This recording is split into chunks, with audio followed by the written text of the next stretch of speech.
Hey guys, welcome back to the channel. I'm Elrinth, the first boss, and today I just want to bring you guys some news. So the Analogue Pocket is available for pre-order again. So that's a handheld, newly produced Pocket Game Boy. So you can play back Game Boy Color and Game Boy Advance games out of the box, and then you can buy additional dongles for it, which allows you to insert other cartridges, such as I think it's the Game Gear and maybe the Hue card as well. And there might actually come out more dongles for it, I don't know, who knows. And there's the dock, so you can, like the Switch, you can buy an additional dock to it, so you can get your games onto the big screen in full 1080p. So that's really good with no delay. And you also got the, I think it's the LSDJ nano loop thingy, which is built in, and you can just buy the cables. So I'll be pre-ordering one or maybe two when it comes up. So I'll be hitting the buttons, and one good thing is that they made a queue system this time. So depending on which batch you'll be entering, they will be available first in Q1 2022, and then there's at Q4 2022 the second batch, and 2023 for the third batch. So make sure you guys hit the buy buttons fast this time as well if you want one soonish. So it's Q1, that's January to March, so probably March, April sometime.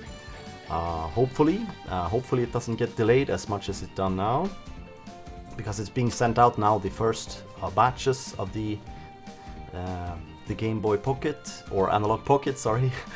And I missed that. I had so unluck with the cart system they had.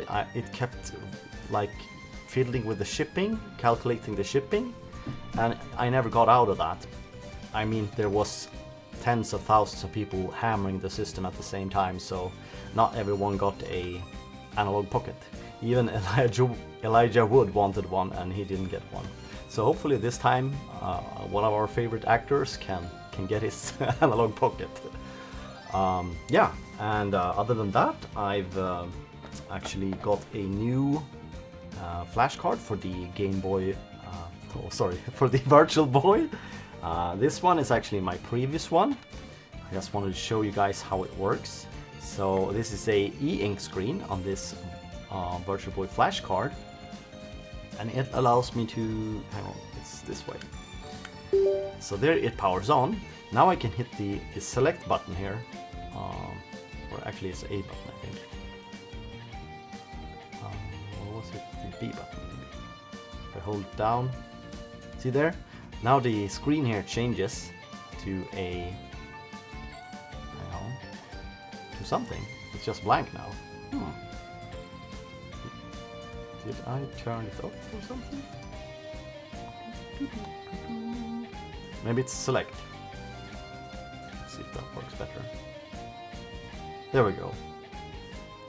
So there's a special thanks screen. Let's see if I can get it to the list mode so I can select my games. I think it was the B button I held last time. Maybe it was the A button. Let's hold it for a while and see what happens. There we go. So now I can select games here. I think if I tap, maybe it's the B button to go down. Yeah. So now I can go down the list here and select a game, which I've got a SD card up here, and I put on the Virtual Boy games I own onto this SD card, and I can select from them, and it'll flash that game. So let's go with, for example, oops. Waterworld, Hyper Fighting. Let's go with Hyper Fighting. So I push the select. So there's actually 3 buttons there in the back. They're like touch buttons. You hold them and you hear a certain a little beep from the back side of this flash card, and it selects. So now it's showing a progress bar here, and it's flashing the game Hyper. So this is the Hyper Street Fighter game for the Virtual Boy. I just wanted to show you guys the cover art of this, because I've got a brand new Hyper Flash 32, another one. So I actually need 2 in order to play Hyper Street Fighter, because that game is too large for Flash Boy Plus, which is my other flash card. And I've stopped using that I barely use it at all, because I've been using these Hyper Flash cards instead. So yeah, it comes in a box, the new one, like this. Really cool. Looks exactly like a ordinary standard Virtual Boy game. And the difference is this one has a 3-color ink screen, which is really cool. So it's got red, white and black, or sort of grayish. Yeah, red, white and black, and that is so cool compared to, as you can see here, we have, let's see if we can get in.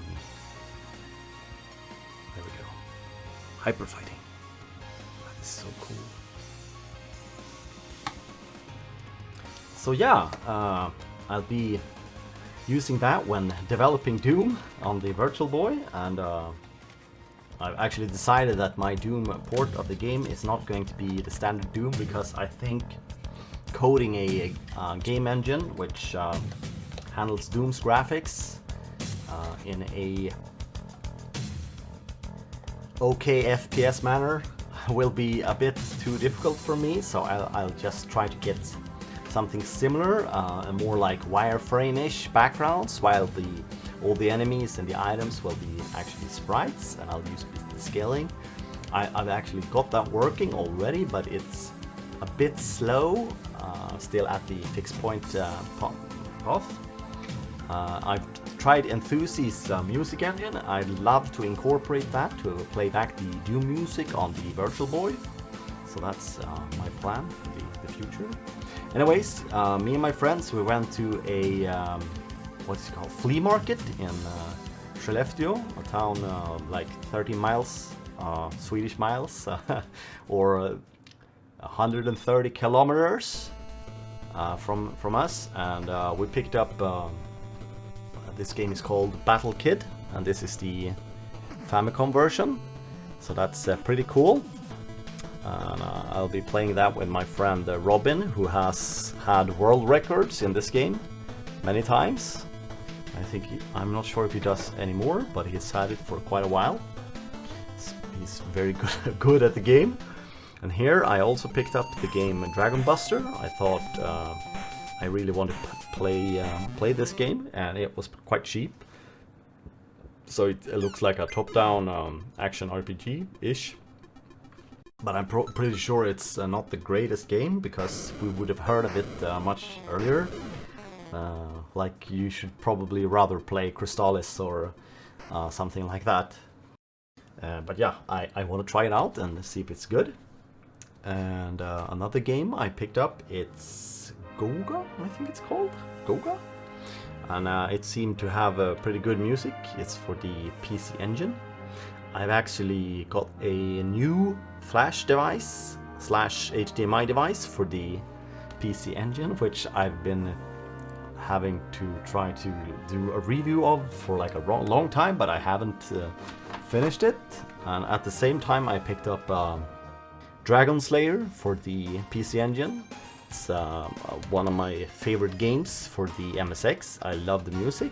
Sadly, this one has some a little bit not so great box, but it's okay. It's just standard CD dual cases. You can probably replace it with another double CD case. And next up we have Deva. So this is a brand new game for the MSX, Angelic Warrior Deva, which is pretty cool actually. It's a side-scrolling action RPG, it says, but it looked a bit more like an action platformer. And it's got a really damn good soundtrack. I've been listening to the soundtrack for quite a lot, and there's a few tracks I really love. And finally, this one I picked up on our local sort of eBay. It's called Tradera, and the game is called something Shojin now I forgot, Seraigar something. And it's the only shooter on the PCFX. So I only have a handful of games for the PCFX, and in total they released 62 games for the system. And it's quite unfortunate because this was supposed to be the successor of the PC Engine, but it had such lackluster hardware, and it had really weird games. Like 80% of the games are like hentai or eroge-ish, so I haven't actually got one of those games, but they don't really interest me either. So yeah, I saw there a couple of times on the Japanese auctions. They were selling the whole collection of games for the PCFX, but it's not worth it, because there's like 10 top 10 games which are good. The rest are crap in my opinion. But this specific game I want to show you guys at some point, and I'll be playing it via one of my PC98 computers via a special card. I'll make a video on that a bit later. But yeah, that's all I wanted to inform you guys about. So that's that pretty much wraps it up. Good luck finding the Analogue Pocket for you guys who wanna buy one. You'll be competing with me to try to purchase one. But it's gonna be awesome once we get our hands on it, because we'll be making music on it and we'll be playing our favorite Game Boy Advance games on it. Yeah, so that's all for me for this time. Oh, one more thing. This is another game I actually purchased. So this is a re-release of the Mega Man Wily Wars game. It's actually Mega Man 1, 2 and 3 on the same game, because you can see here it's the Wily Wars. So this re-release, it wasn't very expensive actually, but it's really nice, nicely built. I want to show you guys really quickly here. Let's open this up. Or should I? It's actually sealed here. I'm gonna leave the seal until next time. You guys can watch some other unboxing of this game probably. Yeah, so that's all for now. Thanks guys.